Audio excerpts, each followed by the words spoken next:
Nah, minggu lalu kalau kita lihat Dow Jones turun lebih dari 2%, ya, kemudian yang agak mengejutkan, bukan mengejutkan sih, tapi ternyata kejadian juga ya, Nasdaq sebagai acuan untuk saham-saham teknologi ya di Amerika Serikat itu turunnya lebih dari 5%, terutama 2 hari terakhir. Nah, kita umumnya kan akan diikuti oleh penurunan IHSG yang bisa cukup dalam. Tapi bagusnya hari ini ternyata sideways saja, jadi turunnya ya nggak banyak, Mbak, sampai 5 poin barangkali ya. Nah, jadi kita lihat bahwa bursa kita sesuatu yang sangat menarik gitu. Kira-kira gitu nggak, Pak? Iya, gini, kalau balik ke Wall Street ya, kalau kita ngomongin Nasdaq, terutama ya Nasdaq, itu memang udah kelewatan overfitting-nya ya. Iya. Sebab dia sempat tembus sampai ke 12.000 dan level itu jauh lebih tinggi dibandingkan level pre-corona, sebelum corona. Yeah. Nah, kenapa Nasdaq bisa setinggi itu? Karena tadi orang berburu teknologi yang basically dianggap resilient terhadap corona. Yeah. Ya. Sorry, ini suaranya kedengeran kan ya? Suaranya agak kecil, Chief, bisa diperkeras. Ya. Oke. Jadi kita udah tahu bahwa Nasdaq overshooting dan suatu saat akan terjadi koreksi, dan itu ternyata terjadi. Yeah. Nah, Dow Jones sendiri sempat melangkahi level 29.000. Seolah-olah seperti pre-corona. Oh ya, dia sempat 29 ribuan ya? Sempat. Walaupun sekarang terkoreksi lah 28.000 something. Yeah. Ya. Tapi tetap berada pada high level. Nah, indeks kita hari ini sempat terkoreksi ke 5195, tapi tadi terakhir ditutup ya, sesi pertama ya, itu di 5232 lagi ya. Misalnya cuma minus 5 poin something. Artinya memang cukup resilient gitu ya. Nah, kembali lagi ke judul kita daripada webinar ini, itu September in the Rain. Kalau bahasa Indonesia itu September ceria, lagunya Vina Panduwinata. Betul, tapi gini, ya September in the Rain itu buat orang-orang di barat ya, saya pernah saya juga di Belanda gitu kan, kalau September itu biasanya panas sekali ya. Panas banget. Karena panas, kalau ada rain itu betulnya menyejukkan. Iya. Jadi gimana ya, romantis. Ya. Nah, pasar modal juga saya kira di bulan September ini akan romantis. Romantis artinya begini, tidak jor-joran buy, tapi juga tidak jor-joran sell. Kenapa? Karena kita lihat bahwa angka-angka ekonomi itu mendukung. Yeah. Kita lihat ya, misalnya contoh adalah jobless rate di Amerika. Itu turun sangat drastis sekali di bulan Agustus. Yeah. Dari bulan Juli ya, 10,2%, sekarang 8,4%. Ya. Ada 1,4 juta manusia lagi yang masuk ke labor market. Ya kan? Dan wages, yaitu gaji buruh, ini rata-rata naik 4,7%. Berarti demand for labor itu sustain, ya, sehingga gaji buruh naik ya. Ya, itu logikanya ya. Jadi based on economic numbers and figures sebetulnya nggak ada sesuatu yang mengkhawatirkan. Kan? Nah, di kita sendiri kita lihat cadangan devisa kita juga sampai naik ini tertinggi loh. Iya, tertinggi. 37, sekian miliar. All time high ya. All time high ya. Nah, apakah itu dari migas atau dari loan nanti kita breakdown ya. Itu udah jelas angka itu tinggi yang seharusnya tidak mengkhawatirkan. Tapi ada tapinya. Kita lihat yield obligasi pemerintah kita yang 10 tahun itu naik 25 basis poin loh. Bisa ditampilin mungkin Pak Jar? Ya. Naik 25 basis poin. Ini cukup tinggi loh. Ya. Dari 6,7 apakah 6,6 sekian persen menjadi yang yield bond ya, 6,95% kalau nggak sekarang ya, dalam 2 minggu terakhir ya. Nah ini there must be something gitu loh ya. Kenapa kok yield naik? Berarti kan ada penjualan ya, terutama mungkin oleh asing gitu ya, sehingga harga turun kan, ya kan, yield naik, itu lagi. Tapi on the other side of the coin, sama seperti misalnya di stock market, asing net sell terus bos. Ya, banyak, bahkan minggu lalu tuh sampai ada satu hari yang hampir 2 triliun mereka cash in. Ya. Artinya pasar modal kita pada waktu indeks 5.300. Tapi kita lihat juga bahwa rupiah kita lumayan stabil. Stabil. Ya, 14.700, 14.600 tidak kebablasan 15.000. Ini mengindikasikan bahwa memang asing pull out of the market, tapi belum tentu kabur keluar dari Indonesia, gitu loh ya. Bisa juga mereka bermain the cut of the bomb kan, seperti orang Belanda bilang. Seperti kucing ya, yang coba bukan lari kemana-mana, lari ke atas pohon untuk memantau di bawahnya aman apa enggak, gitu loh ya. Baru mereka turun lagi. Jadi kucing ini tidak kabur. Betul. Asing juga kayak begitu analoginya ya. Yeah. Nah saya ngeliat, nah inilah yang saya bilang September in the Rain itu sebetulnya orang yang tadinya main panas, kalau di barat kan nggak ada panas tuh orang lari ke pantai, ya hura-hura minum bir, ketawa-ketawa, tiba-tiba ada rain, ya kan? Ya mereka coba masuk rumah dulu. Gitu loh ya. Nah ini analoginya ya. Saya harus jujur, saya nggak selalu bilang bullish ya. Tapi in the long run saya tetap bullish. Gitu loh. Tapi untuk bulan ini saya kira yang saya lihat berdasarkan tadi pergerakan market dan angka-angka ekonomi, orang tidak kabur, cuma stay on the sideline. Gitu loh ya. Nah buktinya tadi indeks kita turun ke bawah 5.200, ya kan? Dia hajar lagi naik sampai 53. Jadi memang basically secara fundamental saya masih tetap bullish. In the long run. Oke, nah sekarang kita masih dalam situasi pandemi kan ya. Kita lihat setiap hari kan masih nambah nih. Betul. Ya. Tapi kita juga harus akui bahwa harus juga melihat dan harus fair ya bahwa tingkat kesembuhan juga makin naik sih. Sekitar 71%-an ya kalau nggak salah rate-nya. Antara tingkat kesembuhan dengan tingkat yang kasus ya. Nah, tapi impact-nya gimana? Nah, ini one of the reason. One of the reason saya rasa ya, bukan Indonesia aja. Saya lihat juga data dari yang udah sama sekali kurvanya turun itu Singapura ya. Tapi kayak kalau ini, kayak seperti Filipina, Kolombia, Indonesia dan beberapa negara lain itu memang masih increasing. Bahkan Amerika pun sama kita masih increasing ya. Bahkan di ujung jalan masih ada naik gitu kan. Nah ini tidak terlepas daripada kemarin ya kenapa asing juga jualan ya mungkin mereka they are worried ya bahwa ini bakal keep increasing dan bisa ujung-ujungnya mengganggu ekonomi gitu. Tapi I have the other reason gitu loh. Kayak tadi saya bilang saya tuh sepanjang jalan istilahnya ngelihat jalan-jalan di mana-mana penuh ya saya rasa mereka pun akhirnya udah get bored dengan corona gitu ya. Nah ini whatever it takes harus kerja, harus mulai lagi, harus dagang lagi, segala macam. I don't care how many people has been killed. Ya kan, have been killed by corona gitu lah. Memang benar, on the one side, bahwa kita lihat bahwa kurvanya masih keep increasing, bahkan ada di Tangerang, Jakarta, ini ada PSBB ulangan lagi lah ya. Banten yang sekarang Banten ya udah red zone, Bogor, Depok juga banyak sekali ya. Tapi kalau lihat secara kasat mata, kok aneh kayak seolah-olah they don't care, gitu loh ya. Ya bukan berarti mungkin pilihan mereka juga nggak ada gitu loh ya. Sebab kalau I don't work ya agak nomani gitu kan. Kalau gue nggak kerja, gue nggak buka toko, gue nggak buka mau makan dari mana kan gitu ya. Nah jadi on the one side memang benar bahwa kurvanya masih keep increasing, keep climbing. On the other side economic activity juga udah rolling lagi gitu loh ya. Nah ini juga satu poin. Yang kedua, Juli Agustus memang ada permintaan atau demand terhadap goods and services itu turun berdasarkan data BPS ya. Tapi juga disebabkan mungkin oleh dana penyelamatan ekonomi yang tidak lancar. Masih belum ya? Belum gitu loh. Sebab terakhir saya lihat masih 170 triliun jadi lah nyangkut ya. Dan ini sangat signifikan sekali kalau kita dana yang muncul 200 sekian, 170 triliun masih di BPD kan luar biasa.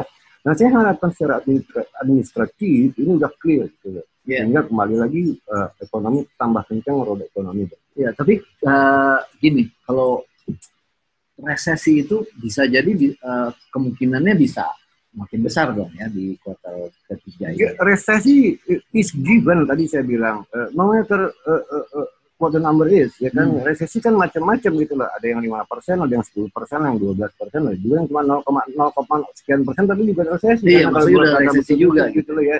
Jadi don't worry, market is always looking forward gitu loh ya. Market selalu melihat apa yang terjadi dengan boleh bilang worst case scenario. Ya kan in case if then else gitu loh ya. Jadi mereka udah calculated the price into the index di 2032 gitu loh ya. Why should you worry? Cuma pertanyaannya adalah berapa dekat, how close it is to the prediction gitu loh ya kan.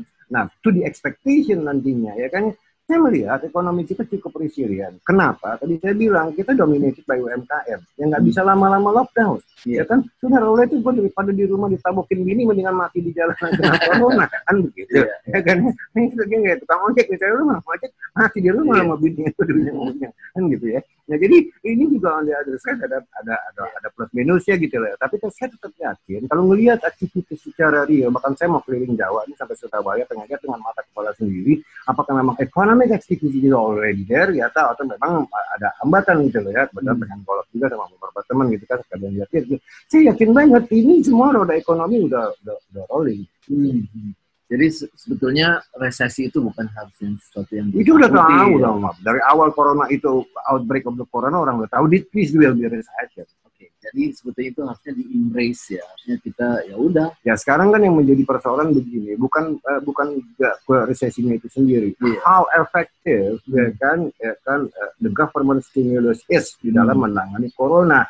Nah saya sering bilang ya kan, apa yang dikerjakan oleh pemerintah kita melalui fiskal stimulusnya, melalui quantitative easing-nya dengan BI, apalagi BI juga rencana nih akan lebih aktif lagi menyelamatkan perbankan kita, memberikan kredit ya segala macam ya. Ini udah quantitative easing ya, gitu loh ya, nggak pernah terjadi sebelumnya. Jadi saya masih optimistis bahwa everything is gonna be alright, dan apa yang dilakukan oleh pemerintah dan bank sentral kita itu udah benar gitu loh ya. Jadi kalau mau ngeritik itu di mana salahnya? Gitu ya, show me, ya kan, show me what is wrong and what is the solution, ya kan, what is the option gitu ya, jangan cuma bilang ini salah itu salah, tapi yang benar apa gua nggak tahu gitu ya. Salah itu salah, setahun gua kerjain gua bisa setahun beres, nggak beres gua kepret, big bullshit ya kan. Oke. Jadi sebetulnya buat para investor ya itu sesuatu yang harusnya nggak usah terlalu dikhawatirkan ya, apalagi kalau punya horizon jangka panjang ya. Ya, kalau horizon minimal 6 bulan, apalagi kalau setahun, apalagi lebih bagus lagi. Saya lihat begini, kembali lagi kepada standpoint saya sejak awal, pasca corona, the only bright spot in the world economy itu cuma Asia. Ya kan, just forget it lah dengan US. US sebelum corona pun si Buffett udah full out. Karena apa? This will be a long lasting slump economic growth gitu loh ya. Total zero. Total factor productivity is zero. Padahal unemployment udah 3,5%, tapi why growth cuma 1,5%, nggak bisa lebih tinggi. Why inflation juga nggak mencapai target. Artinya apa? Memang ada structural problem, ya bukan cuma bisnis cycle, ada structural problem di US economy, advance economy. Nah, saya katakan tadi bukan tidak mungkin US is mimicking apa yang terjadi dengan Jepang ya sejak tahun 92 hingga ini hari gitu loh ya. The party is over. Begitu juga dengan Eropa, paling tinggi 1,1%, 1,2%, ya kan. Tapi negara-negara emerging markets di Asia seperti Indonesia, Filipina, Thailand, Sri Lanka, Vietnam, Bangladesh, Malaysia, ya Thailand, ya ini masih bisa tumbuh 5% Indonesia gitu lah. Ya mungkin kalau memang terjadi game changer, corona ini menjadi game changer, artinya ada realokasi industri akibat supply chain terganggu, mungkin bisa higher dan 5% gitu lah ya, pemasukan FDI dan segala macam ya.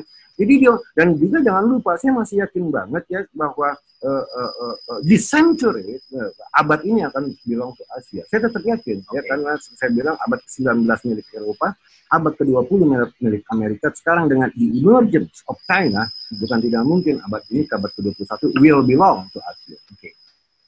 You keep saying that ya all the time. I keep saying that. Yes. Oke, Fer. Nah sekarang kalau kita lihat dari sisi tingkat bunga, karena ini akan tentunya harus ada indikator. Apakah tingkat bunga kita, ini sering kita bahas dan kita kayaknya harus terus bahas juga. Apakah tingkat bunga kita yang BI 7 days repo rate-nya itu yang sekarang masih 4% ya akan bertahan di situ, atau masih tetap ada room untuk ada trade off ya, ada trade off gitu. Ya, ada trade off nurunin suku bunga dengan exchange rate itu selalu karena liquid financial market all over the world gitu. BI takut seandainya dia track down nurunin suku bunga, BI repo rate lagi, ini yang kena adalah nanti rupiah ya kan, ya menjadi tidak menarik ya, atau mereka yang sudah ada di bond market dia bilang, oh harga bond naik ya, I take profit and go away gitu ya. Saya yakin kalau BI prudent, dia tidak secepat mungkin menurunkannya sekarang, masih menahannya, at least sampai akhir tahun, gitu loh ya. Jadi bukan the next outcomes meeting, ya. Jadi jangan sampai rupiahnya juga menguat banget gitu. Ya? Jangan sampai rupiah melemah malah. Nah, kalau diturunin bisa terjadi rupiah melemah. Ya, kalau tingkat bunga turun ya. Kalau tingkat bunga turun. Jadi lebih baik begini. Apa yang dilakukan BI, kalau boleh saya saran, itu yang harus dilakukanlah dual interest rate policy. Artinya dual interest rate policy adalah memanage lending rate dari commercial bank ke consumer, ke business, dan deposit rate, ya kan? Ya, bukannya memang itu kerjain oleh BI. Saya belum tahu. Saya kira ini sesuatu yang baru ya. Jadi selama ini fokus masih pada BI repo rate sebenarnya. Tapi kalau memang BI mau aktif dan proaktif, seharusnya itu dia managing bagaimana the spread between lending rate and deposit as such, and the level of lending rate as such. deposit as such ya, sehingga ekonomi kembali lagi ke dalam equilibrium. Gitu loh ya. Jadi saya kira ini yang saya rasa BI akan menuju ke sana seharusnya ya kalau they are aware of. Gitu loh ya. Sebab apa? Ngandelin 7 days repo rate itu cuma sekedar di financial sector, Bos. Ya, harga obligasi ya, harga saham ya, tapi belum tentu menyentuh real sector. Ya kan, real sector dalam hal ini adalah ke real economy, corporate, lending, UMKM, lending, segala macam. Nah, ini yang seharusnya saya katakan jual interest rate policy is a must. Gitu. Sekarang berapa sih spreadnya itu? Waduh, spread ini tergantung banknya juga. Kalau bank besar mungkin bisa 6%, bisa masing-masing sekitar bisa 6%.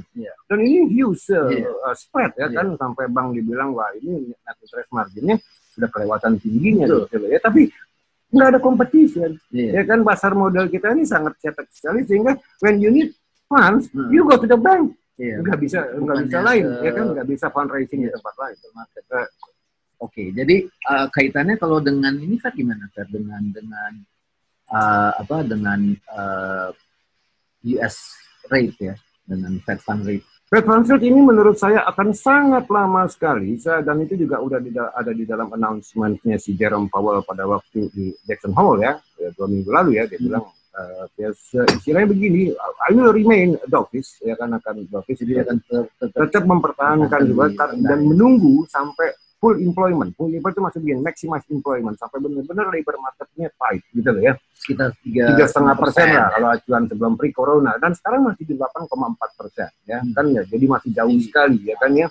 Dan yang kedua itu itu akan makan waktu berapa lama sampai ke nah itu bisa makan waktu boleh bilang sampai ke pertengahan tahun depan, satu. Dan yang kedua lebih parah, lebih gila lagi adalah dia sadar bahwa inflation target yang dikejar sebelum pre-corona nggak pernah tercapai, Bos. Ya, 2% itu nggak pernah tercapai. Maka dia bilang kita harus naikkan inflation target kita dari 2% mungkin 2,5-3%. Artinya apa? Dia ready to pump money into the economy walaupun supaya ada inflasi gitu loh ya, supaya demand kembali lagi tercairan gitu. Nah, makanya saya bilang akan panjang sekali kalau ngomongin Fed Funds rate, sama lah seperti setelah tahun 2008 itu kan. Saya bilang Fed Funds rate kan cuma hovering di situ-situ aja ya kan, sempat naik 2013, 2018. Fed Fund rate itu pernah di atas 6% juga ya. Iya, itu pada waktu normal. Ya kan, sebelum krisis tahun 2008 ya kan, itu sempat ya luar biasa ya. Tapi sekarang dengan adanya yang tadi great moderation, inflasi itu rendah segala macam, demand weak everywhere, ya kan nggak ada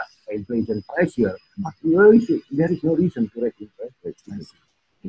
Oke, Fer, coba kita lihat Jar, kita yang ada yang bertanya-tanya barangkali Jar, tolong di ada ya. Pertama dari Leonardo Dimas Aryo, Pak, bagaimana kalau kita ini pandangannya tentang emas nih, bagaimana kalau kita beli emas pada waktu kondisi seperti ini? Beliau membaca bulan depan kemungkinan ada resesi dari media-media. Gini, saya jawab ya. Emas itu depend so much on interest rate, Bos. Ya, itu yang pertama. Ya, dan emas itu kembali lagi, when you buy emas, kalau Anda membeli emas, you bet on two prices. Anda bertaruh pada dua harga. Pertama, harga emas itu sendiri, apakah naik atau turun. Yang kedua adalah harga dolarnya, karena kita kan belinya dalam rupiah. Ya. Jadi dua prices ini you bet on, ya, bertaruh. Nah, harga emas itu sendiri, saya tidak ngomongin exchange rate-nya ya. Harga emas itu sendiri, saya masih tetap bilang, harga emas ini selama the Fed masih remain dovish, artinya near zero interest rate, saya nggak yakin harga emas akan turun ke bawah 1.900 per troy ounce, ya. Nggak yakin saya tuh. Ya, orang akan bukan keep lah ya, safe haven masih di emas, karena kalau you buy treasury yield naik, ya kan, you get burn, harga turun, ya kan, emas masih stable bisa gitu loh. Nah, jadi depend variabel yang dependnya adalah dependent variabelnya adalah kembali lagi suku bunga. Kalau selama as long as the Fed keeps interest rates near zero, I believe per troy ounce emas sulit terjatuh ke bawah 1.900. Nah, cuman sekarang kita ngomongin exchange rate-nya. Saya khawatir kalau the Fed keeps the interest rate near zero, bukan tidak mungkin dolarnya ini loyo terhadap mata uang lain gitu loh. Ya, syukur-syukur kalau BI itu sadar mengatakan no, saya jagain dolar di 14.500, nggak boleh lebih menguat. Karena bisa itu ya. Ya. Karena kalau menguat nanti terjadi lagi fluktuasi yang luar biasa. Orang buy and sell buy ini terlalu ya kan, jadi final ya kan. Nah, di samping itu kalau BI beli dolar juga, ini naik cadangan devisa kita. Yeah. Jangan bias ke arah dolar melemah, rupiah menguat, dia happy-happy. No, that's not good gitu loh. Yeah. Ya. Jadi seharusnya BI tetap memantau perkembangan exchange rate dalam arti di bawah 14.500 you invite people to take profit. Yeah. Ya kan akhirnya orang buy dolar. Ya kan, lebih baik jaga di 14.500 seringnya sampai 15.000 sampai situasi ini ya, apakah itu new cases turun segala macam, baru mulai melakukan satu tactical arrangement ya kan. Tapi within the band 14.500 14.800 saya rasa itu harus dijaga oleh BI.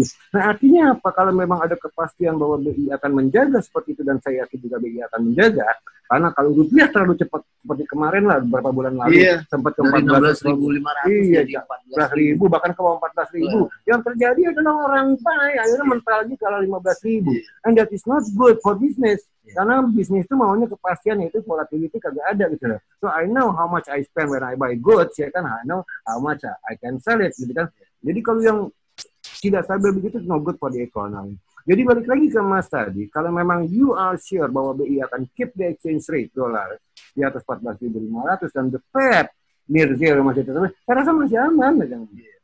Nah itu buat orang-orang yang suka market timing sih, suka yang apa namanya ngelihat wah ini emas harganya masih bisa naik gitu ya. Itu ya, jadi harus ada strategi-strategi seperti itu. Tapi kalau buat orang yang pengen jangka panjang, ya jangan beli emas sekaligus. Nyicil aja. Nyicil, jadi supaya dapat sekali beli 2 kilo, 5 kilo gitu. Jadi kalau dibelinya apa namanya secara rutin, ya nanti dapat average cost-nya tuh yang biaya perolehannya tuh lebih landai. Gitu. Jadi nanti kalau karena dalam jangka panjang memang emas itu tetap naik ya, relatif naik dan lebih bagus dari inflasi memang. Nggak lagi basically juga bukan emas aja ya, whatever you take ya, kayak reksadana. Nah, ya kan memang bagusnya sih di season 3 bulan, ya kan. Karena kembali lagi kalau ngomong reksadana, apalagi saham atau obligasi gitu ya, lihat outlook ke depan, saya masih yakin bahwa kita catching up. Catching up itu artinya kita akan lebih faster pertumbuhannya dibandingkan negara-negara maju. Nah kalau yang khusus emas tadi itu karena orang jadi kayak bukan investment jadinya kalau berpikir seperti itu namanya trading gitu. Iya, itu gambling itu. Iya. You don't know where the market goes, ya berarti nggak ada yang tahu, ya kan, bisa naik, ya kan, bisa turun. Jadi kalau beli emas itu memang harus satu untuk jangka panjang, ya, terus begitu dia sangat volatile dan dia tidak generate revenue. Jadi itu lebih karena hal yang lain lagi buruk, nah dia jadi bagus. Jadi berinvestasinya tuh harus hati-hati. Tapi bagusnya memang di spread ya. Jadi gini, in case you have misalnya 100 perak ya kan, berapa perak untuk emas, berapa perak untuk fixed income, berapa perak untuk saham gitu loh. Itu lebih bagus gitu loh. Ya ketimbang satu emas semua gitu kan. Padahal udah banyak emas di Cirebon. Oke, Jar, berikutnya Jar. Oke, berikutnya ada dari Budi Raharjo bertanya terkait pandangan Bapak terkait dengan instrumen pendapatan tetap saat ini. Apakah masih ada peluang sampai akhir tahun, Pak? Kalau saya melihat yield yang naik 10 tahun ya, artinya ini ada 2 minggu terakhir lah terutama ya, bagaimana harga obligasi itu turun. Sama juga harga saham juga turun ya, kita lihat ya. Tapi kalau ngelihat sampai akhir tahun, saya masih yakin, pertama, it depends on the corporate earnings yang keluar reportnya itu bulan Oktober ya. Karena itu saya bilang September in the rain itu maksudnya ya orang juga lihat ke depan bahwa ini gue pengen tahu nih corporate earnings bagaimana. Tapi kalau kita lakukan survei sehari-hari ya kan, melihat apakah economic activity is there, saya masih yakin banget bahwa ini mendahului data BPS ya. Saya masih yakin banget bahwa saham maupun obligasi harganya ini sampai akhir tahun masih bisa lebih tinggi ketimbang drop. There is no reason to go down, gitu loh. Karena semua udah mulai lagi gitu loh. Ya, jadi aneh kalau ekonomi udah mulai lagi malah turun gitu loh ya. Kecuali kalau udah overpriced. Kecuali kalau udah overpriced, kita nggak overpriced seperti Nasdaq ya kan, sama sekali nggak ada reason juga. Nah itulah ketinggalan atau kelemahan daripada emerging market selalu lagging dibandingkan negara-negara. Bahkan Amerika tuh gila, mereka yang bikin krisis mereka sendiri dolarnya kuat, kan aneh gitu ya. Nah lu sendiri yang bikin gara-gara kok malah mata uangnya menguat, ya kan, the hegemony of dollar. Nah kalau saya tetap punya pesan ya. Given bahwa di Indonesia ini kita ini kan kebanyakan adalah para fixed income earners nih, orang yang sehari-hari atau pendapatannya kan fixed income dari gaji. Jadi saya sangat menyarankan jangan melihat jangka pendek. Justru harusnya melihatnya untuk jangka panjang. Jadi kalau misalnya udah punya harus punya goals ya. Untuk reksadana yang untuk punya goals yang jangka panjang ya belinya reksadana saham. Nanti setelah 3 tahun menjelang jangka panjangnya akan jatuh tempo ya di rebalance. Nah, khusus untuk yang reksadana pendapatan tetap ya, kalau punya jangka waktunya 2 tahun sampai 4 tahun ya itu tetaplah berinvestasi di situ dan tetap berinvestasi juga secara rutin. Nah, ini perlu saya selalu sampaikan dari waktu ke waktu. Jangan karena kita punya adalah fixed income earner terus habis itu coba-coba market timing. Kita bisa bisa bahaya malah ya. Karena kita melihatnya jangka pendek. Itu tapi sih ya, saya. Kalau ngomong ke sana itu kan boleh saya tambahkan ya, ada waktu ketika saat market itu normal. Iya. Ya seperti sebelum pre-corona, ya kan? Ada waktu di mana market itu tidak normal. Iya. Gitu loh. Ya. Di sini strateginya berbeda gitu loh, ya kan? Pada waktu market masih normal, terus terang aja saya tidak colek sedikit pun reksadana saham, gitu ya, karena saya rasa ini bakal flattening, ya kan, bakal turun kemungkinan, bahkan pun cash in segala macam. Tapi begitu saya lihat market ini tragedi, jebol sampai ke 3.900, saya bilangin semua orang masuk ini saat ini. That's market timing, gitu loh ya. Jadi market timing. Nah sekarang pun apakah masih bisa market timing? I think yes. I keep buying, gitu loh ya. Saya tetap beli IDX 30, gitu loh ya. Karena apa? Ini saat yang tidak normal, masih belum normal, gitu loh ya. Akan menuju normal. Jadi kalau menurut saya saat-saat terjadinya bencana atau tidak normal, itulah saatnya beli. Gitu loh, ya. To make money ya. Memang risiko volatility di setengah jalan pasti tinggi. Tapi if you keep your portfolio, you hold it 1 tahun ke depan, apalagi horizonnya lebih panjang, 2 tahun, 3 tahun, I think you still make money. Iya. Untuk orang yang memang ada uang cashnya, iya. Tapi buat orang-orang yang rumah mertua yang mengandalkan dari uang bulanan dari gajian ya, nah itu buying aja, tetap sebetulnya sama ya, buying. Tapi kalau sekarang memang ada suasana market timing itu masih kental banget. Ini the right time lah. Kalau saya bisa salah ya, tapi betul. Setelah 22 tahun saya di market, saya selalu menggunakan market timing. I'm not discouraged to do it. Ini buat teman-teman yang mau bertanya, tolong pertanyaannya jangan di kolom yang chat ya, tapi di yang Q&A. Jadi kita akan fokus di menjawab yang ada di Q&A. Selanjutnya, Jar? Selanjutnya dari Akmal Rangga Putra, bagaimana tanggapan Bapak terkait wacana dibentuknya Dewan Moneter, Pak? Wah, menarik itu bukan suku bunga ke depan, Pak. Enggak, ini ternyata udah dibantah oleh Sri Mulyani ya di satu media ya, kalau nggak salah tadi saya broadcast juga, bahwa itu sebetulnya wacana itu tidak berasal dari pemerintah, tapi dari DPR gitu loh. Nah, saya sudah mengeluarkan komentar-komentar di beberapa media juga bahwa Dewan Moneter itu setback, balik lagi ke zaman Orde Baru ya. Kita nggak memerlukan Dewan Moneter. Kenapa? Kalau Dewan Moneter itu implikasinya adalah mencabut independensi BI, ini terjadi capital outflow, bos. Ini rusak. Dolar bisa ke 20.000, bos. Percaya deh sama saya ya. This is not a good idea ya. Saya nggak tahu apa alasannya. Kalau memang itu berasal dari DPR, alasannya apa untuk mewacanakan Dewan Moneter gitu. Tapi setahu saya Sri Mulyani udah membantah bahwa itu tidak berasal dari pemerintah. Fine gitu loh.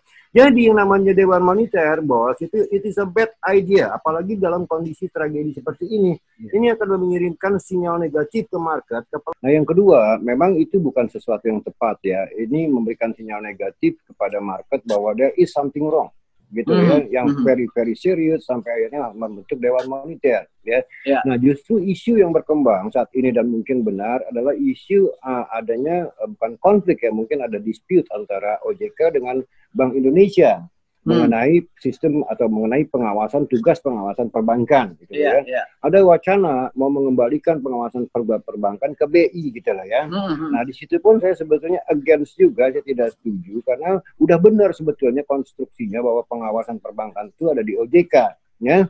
Nah, ini ada juga di Sido News ya, dimuat ya. Nah, kenapa udah benar? Memang BI seharusnya cuma fokus pada monetary policy, jangan campur aduk dengan pengawasan perbankan. Itu financial authority-nya beda lagi gitu ya. Dalam kasus ini adalah OJK.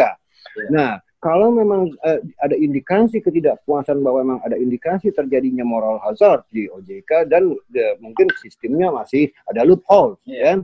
Dibenahin aja sistemnya, di-upgrade manpowernya supaya memang OJK benar-benar bisa menjalankan fungsinya dengan baik sebagai pengawas perbankan, bukan mengembalikan lagi pengawasan itu ke BI. Betul ya? Tidak tepat juga timingnya di dalam tragedi corona ini, dan juga substansinya juga tidak tepat ya. BI tetap kalau bisa fokus on monetary policy. Oke, pertanyaan lain. Pertanyaan berikutnya.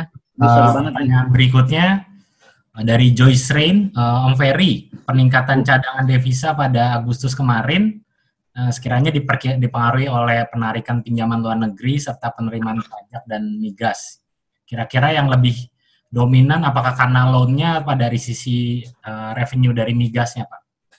Begini, kalau revenue dari migas saya nggak terlalu yakin juga ya, saya belum melihat angka-angkanya ya, apakah itu memang dari trade surplus kita ya kan, atau dari berkurangnya current account deficit kita ya kan. Kita current account deficit kita kan turun jauh sekali dari 2,7% tinggal separuhnya ya, 1,34%. itu ini menghemat cadangan devisa ya kan, ya bisa juga dari situ. Dan yang lebih lagi saya rasa memang ada capital inflow, apakah itu berupa loan ya, itu bisa aja terjadi ya kan.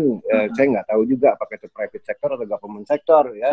Jadi kalau misalnya dia turun kayak begitu ya, karena defisitnya itu blessing in disguise atau apa? Ya itu dalam arti begini, orang nggak mau tahu apakah karena import kita turun atau karena ekspor kita naik ya kan. Tapi yang jelas ya dengan turunnya karena account defisit berarti cadangan devisa kita aman ya kan, begitu ya. Nggak terkuras untuk bayar ekspor gitu kan ya, atau bayar gap, bayar import ya kan ya. Nah itu udah satu indikasi bahwa memang ya apapun penyebabnya bahwa current account deficit kita turun gitu loh ya, sehingga impact-nya tidak menguras cadangan devisa, sehingga cadangan devisa itu bisa remain intact kan begitu ya. Nah kenaikan di bulan Agustus itu bisa penyebabnya macam-macam, bisa juga loan ya kan. Tapi pertanyaannya kalau loan itu dalam bentuk apa? Bisa juga orang beli obligasi ya kan ya, asing ya, bisa juga masuk. Kalau di pasar saham kita lihat toh juga asing masih net sell besar sekali gitu loh ya. Tapi juga kalau kita lihat rupiahnya, rupiah tetap intact ya, nggak kebablasan gitu loh. 15.000 ya. Enggak. Mungkin mereka bilang oke, gue naik pohon dulu, lihat situasi di bawah, kalau mau situasi aman ya gue turun lagi ya ke market gitu loh ya. Jadi poinnya adalah mereka tidak kabur gitu ya, sehingga rupiah masih aman. Nah balik lagi ke situ, saya breakdownnya belum tahu apakah ini karena migas, apa memang karena ekspor, atau memang karena loan ya, naiknya cadangan devisa kita. Yang jelas naiknya cadangan devisa ini tentu menggembirakan ketimbang turun. Iya betul banget. Oke. Ada lagi pertanyaan? Masih ada beberapa, saya coba pilihkan. Dari Andi dari Aberdeen Standard Investments, ini rekan kita nih Pak Hanif. Saya ingin bertanya tentang kepemilikan foreign investor di bond market dan juga equity market kita masih posisinya menurun. Apakah ini menunjukkan kalau asing ini masih menganggap adanya risk on terhadap Indonesia? Ini murni karena kondisi di Indonesia atau karena eksternal faktor dari global? Ini kalau menurut saya ini murni apa yang terjadi di Indonesia ya. Jadi bukan eksternal faktor. Sebab begini, saya lihat asing ini pull out dari bond market ya, dari stock market, seringkali net sell di stock market ya, bahkan jumlahnya juga di atas 1 triliun, tapi tidak mengganggu rupiah ya. Jadi stabil. Saya rasa seperti itu. Mereka go to the sideways dulu ya kan, istilahnya minggir dulu dari lapangan ya kan. Lihat, contoh kucing tadi nih. Kucing tadi ya kan, dia nggak lari, dia lari ke atas pohon, dia lihat dulu di bawah kembangnya ada mangsa, baru dia turun gitu loh. Ya, dia nggak kabur ya kan, ke dapur atau kemana ya, tapi ke atas pohon.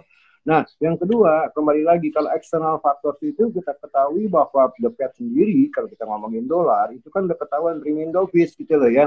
Jadi ya nggak ada risiko di situ sebetulnya ya, dari external factor ya kan. Yang sampai orang mengatakan, oke, gue pull out dari emerging market ya kan, by the currency, itu tidak terjadi gitu loh. Makanya saya katakan tadi, judulnya adalah September in the Rain. Betul lah, orang iyalah daripada kita hura-hura di pantai, mabok-mabok panas tuh nggak ada ya, ngadarin masuk dulu lah ke dalam rumah, tapi nggak kabur gitu lah. Beda sama bubar terus kabur ke tempat lain ya, tempat lain ya. Jadi itulah judulnya September in the Rain. Nah, kembali lagi ke sana ya, saya katakan bahwa turunnya kepemilikan asing di pasar obligasi kita ya kan, di bond market kita dan juga di stock market itu, menurut saya yakin banget they stay atau they go to the sideways gitu lah, bukan kabur, go away itu beda. Jadi dia hanya take profit for some numbers ya, saja. Ini juga bisa dijustifikasi. Kenapa saya katakan karena internal faktor? Karena memang berita naiknya new cases di Indonesia ini, corona ini terus keeps climbing ini, terutama di Jakarta ya. Di mana Jakarta is the center of the economic activity, ya kan 50% money supply itu beredar di Jakarta, ya kan kegiatan di situ di Jakarta. Bukan tentu mereka ada alasan they are worried, ya kan kalau sampai ini out of hand, ya kan out of control bisa-bisa terganggu recovery ekonomi kita gitu kan. Tapi on the other side of the coin, kalau itu kan bilang ini a priori ya, ngomong begitu ya. Kalau lihat di jalan di mana-mana tadi saya katakan ini ekonomi udah seperti normal lagi gitu loh. Ya tol macet, jalanan macet, semuanya orang dagang, pasar macet segala macam. Jadi nggak ada alasan buat mereka juga to go away. Oke, mudah-mudahan menjawab pertanyaannya Andi ya dari Aberdeen. Oke, next pertanyaan Jar. Dari Coki L Tobing bertanya tentang konon di Wuhan ini sudah kembali normal dan ekonominya sudah mulai pulih.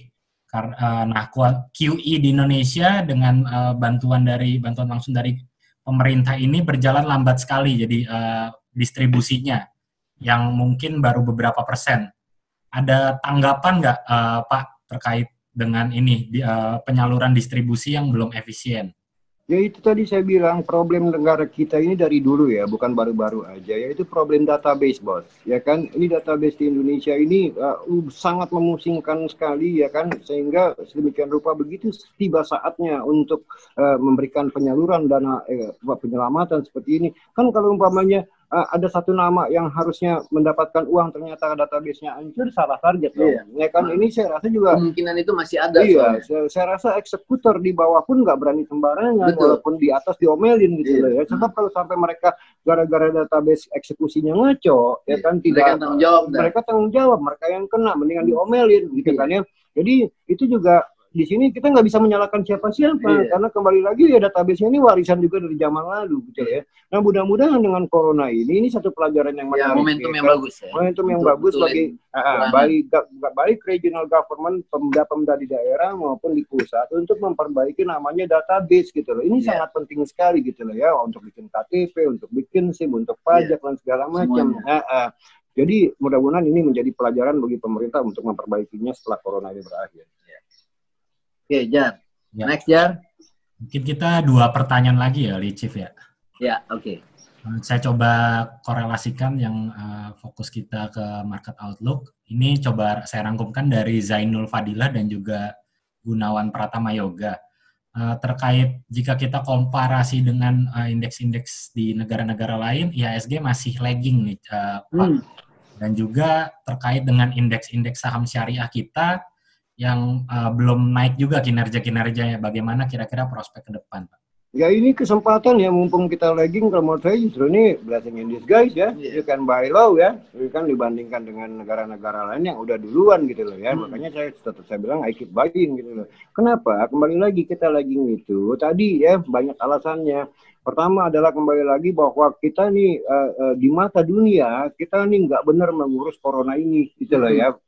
Gak usah menyalahkan pemerintah lah ya, tapi udah jelas di mata dunia siapa, pemerintah kota kayak, pemerintah desa kayak, pemerintah pusat kayak, dianggap Indonesia ini termasuk yang selordek ya, tidak benar-benar serius gitu. Tapi ada trade off juga, kalau kita serius, kita benar-benar terapkan yang namanya lockdown seperti Singapura, ya mati semua juga orang, ya kan? Karena income kita kecil gitu loh ya, nggak seperti Singapura 15 kali lipat dari kita, mau lockdown setahun juga mereka masih bisa napas. Kita sebulan, waduh, mak langsung kurus semuanya ya, jadi nggak mungkin lah itu ya. Nah, tapi kembali lagi back to the fundamental number, saya yakin banget dengan inflasi yang 1,3% ya kan, termasuk manageable ya, dan memang proyeksi bahwa paling banter kita minus 2% sepanjang tahun 2020 ini, dan ada kemungkinan due to pent up demand, konsumsi yang tertunda, bahwa tahun depan recover 5,5%, bahkan saya masih bisa bilang bisa aja ke 6%, ya why worry gitu loh ya. Bahwa kita lagging dibandingkan yang lain, ya ini satu keuntungan untuk buy. Gitu. Kadang kita lihat juga tadi pagi indeks sudah jatuh ke 5195, akhirnya ditutup di sesi pertama 5232 gitu loh ya. Artinya apa? Di situ memang udah kalau istilah monyet itu technical support ya. Monyet kan sering menggunakan support resistance ya. Support mungkin 5200 gitu loh ya. Jadi udah mental lagi ke atas gitu. Oke, saya nambahin yang apa disampaikan oleh Pak Ferry tadi ya. Pertama, Indonesia itu marketnya tuh shallow ya, marketnya likuiditasnya tuh dangkal. Jadi kalau buat global investor, Indonesia ini ibaratnya kayak small caps gitu ya. Jadi begitu mereka pergi ya kita langsung kena gitu. Terus kita jadi pilihan yang terakhir juga kalau ada kesempatan. Itu yang pertama.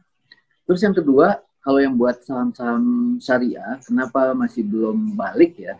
Karena indeks kita, bursa kita ini sangat didominasi oleh perbankan. Ya, perbankan yang notabene adalah konvensional. Ya, misalnya saham BCA aja itu udah market cap-nya mungkin udah lebih dari 10%. Itu baru BCA. Belum lagi BRI, Bank Mandiri, BNI, BTN, ya, terus beberapa bank yang lain. Jadi yang sekarang itu baru satu contoh dari saham-saham yang konvensional ya. Jadi begitu yang naik duluan ya saham-saham perbankan atau saham-saham yang non syariah. Jadi mungkin yang syariahnya nanti adalah saham-saham yang notabene adanya masih ada yang di LQ45, tapi banyak juga yang di luar LQ45. Dia akan setelah yang saham-saham big caps yang kebetulan juga non-konvensional ini naik ya, baru nanti akan diikuti oleh saham-saham yang second liner atau mungkin yang blue chip juga ya, tetapi likuiditasnya tidak seperti bank. Itu kira-kira jawaban tambahan dari saya. Next-nya, Jar? Ya, mungkin mohon maaf belum bisa semuanya terjawab oleh kami nih karena keterbatasan waktu juga. Saya pertanyaan terakhir terkait dengan market nih Pak. Dari Galis Satya Dharma, tanggapannya terkait Omnibus Law Pak, yang kaitannya terhadap capital inflow atau outflow dari asing. Itu bagaimana efeknya ke market kita Pak? Tujuannya daripada Omnibus Law ini kan sebetulnya kalau boleh saya ambil kesimpulan sendiri ya, ini kan untuk memperbaiki iklim investasi di negara kita. Betul. Nggak mungkin pemerintah meluncurkan itu kalau tidak tujuannya adalah yang baik gitu loh. Walaupun banyak resistance ya dari buruh dan segala macam gitu loh ya. Tapi ini lama, ini juga udah market udah tahu bahwa ini in the pipeline semuanya gitu loh. Saya kira nggak terlalu berpengaruh lagi ya terhadap market. Sekarang yang paling berpengaruh terhadap market adalah how fast, berapa cepat dana penyelamatan ekonomi ini mengucur gitu loh ya. Karena tepat sasaran ya. Tepat sasaran, sebab dana ini akan membantu demand, menaikkan demand ya kan, sehingga bisa mengangkat atau mempercepat recovery ekonomi kita gitu loh ya. Kalau Omnibus Law is a long term discussion ya menurut saya ya. Jadi mungkin akan menjadi matters penting mungkin setelah corona ini is over gitu. Sebab kalau ngomong sekarang pun FDI pun ya memang udah ada yang masuk dari Cina, dari Korea gitu ya, tapi tidak sebebas ketika kondisi sudah kembali normal. Iya. Kalau saya mengenai Omnibus Law ini terus terang saya tidak mengikuti sampai detail ya. Tapi kalau dari beberapa yang saya amati dan saya pernah ada di posisi mewakili employer ya pada saat saya ada di perusahaan manajer investasi. Nah, saya melihat bahwa salah satu dari kelemahan di undang-undang tenaga kerja kita adalah buat pengusaha itu agak berat karena hubungannya dengan labor atau hubungannya dengan employee, itu employee sangat diuntungkan, itu salah satunya aja ya. Pada saat ada terjadi sesuatu dan employee bersalah misalnya, itu yang harus bertanggung jawab tetap perusahaan. Jadi kalau dipecat itu harus dikasih pesangon, harus kasih ini, dikasih itu. Nah itu buat investor, terutama investor asing itu jadi tidak menarik. Itu salah satu contoh aja. Nah, saya tambahkan juga di sini ya, bahwa kembali lagi terkait dengan ucapan Pak Hanif mengenai masalah labor, masalah employment, ya so far sih saya nggak ngelihat adanya berita yang mengatakan PHK sekian juta orang ya, di sana di sini PHK gitu kan, seolah-olah ini udah flood of PHK. Saya nggak lihat gitu loh ya, makanya saya juga kalau ngontrol survei di jalan, orang ini udah back to normal aja. Jadi harus dilihat tuh justru Omnibus Law ini, itu tadi baru salah satu contoh aja. Contoh-contoh yang lain adalah perizinan. Perizinan di Indonesia itu waktu Pak Presiden kan sempat menyampaikan ada berapa 8.000 perda, jadi, permen. Iya, terlalu banyak gitu ya. Sehingga orang kalau mau berinvestasi di Indonesia ini jadi berpikir panjang dan tidak bisa mengukur berapa biaya investasinya. Karena banyak biaya-biaya yang unpredictable gitu. Itu yang membuat kita di Indonesia ini jadi negara yang kurang kompetitif dibandingkan termasuk tetangga-tetangga kita. Bahkan kita sama Vietnam aja yang notabene kemerdekaannya itu juga masih masih mungkin baru 10-20 tahun gitu ya. Tapi dia udah maju banget gitu, dan itu sangat diminati oleh investor asing dari Vietnam. Jadi Omnibus Law itu kalau mau dilihat secara holistik, kalau menurut saya harusnya itu justru membuat ekonomi kita jadi lebih terbantu. Gitu. Oke, ya. Mudah-mudahan tidak mengurangi inti dari pembahasan kita pada siang ini. Nah, itu barangkali Ferry mau menyampaikan ya, saya nambahan begini. Ya. Kalau lihat looking forward ya, 6 bulan, 1 tahun ke depan, I'm still bullish. Misalnya ya, itu poin saya dari market outlook. You are bearish atau you are bullish? I'm still bullish. Gitu. I keep buying gitu. Index 5.200 dengan harapan kalau kembali lagi based on data-data ekonomi di Amerika maupun di Indonesia, ya kan itu semuanya is okay gitu loh ya. Nggak below the expectation gitu loh. Tinggal memang masalahnya ini yang menjadi mengganjal indeks kita ini kembali lagi. Kalau menurut saya ini keep increasing new cases corona nih. Ya, yang seolah-olah takutnya nanti terutama asing merasa ini bakal will be out of control, out of hand. Ini bahaya gitu loh ya. Tapi kalau kita lihat di jalanan secara kasat mata semua penting is okay gitu ya. Oke, jadi saya I'm still bullish. I keep buying. Oke, demikian teman-teman semua acara kita live event Market Outlook bersama Ferry Latuhin dan saya Muhammad Hanif dari Tanam Duit. Lebih dan kurang kami mohon maaf, sampai ketemu lagi di lain kesempatan. Selamat siang, ciao. Bye.